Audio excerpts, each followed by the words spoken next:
Now, what I think that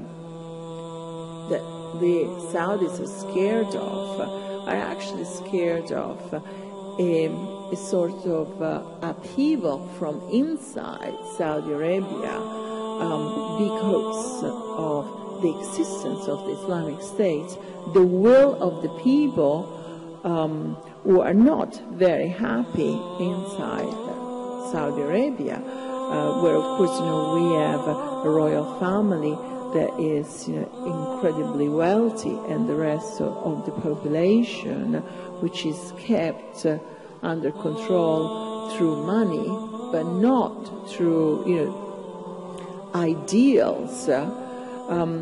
I think they're afraid that this kind of appeal will shake completely the regime of Saudi Arabia, and then people will want to join naturally the Islamic State, forming a sort of federation, as it was originally the Caliphate.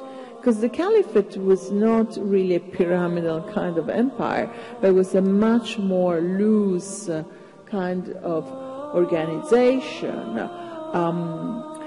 And I also think that this is one of the reasons why the U.S. foreign policy has changed. So, until August, until almost the end of August of this year, Obama declared that he didn't have a policy vis-a-vis the Islamic State. So, in other words, let them sort themselves out. The U.S. does not have a position.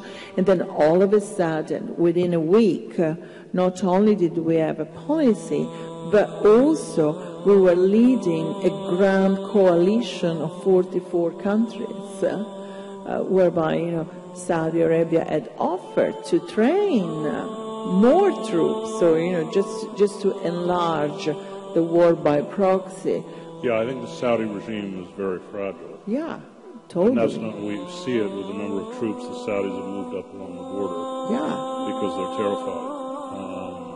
And I think that's right, that the Saudi regime collapses from within, and that this kind of a movement has tremendous appeal.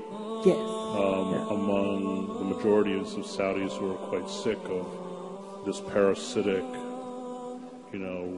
royal family, which produces endless numbers of princes who consume large amounts of the GDP and do nothing.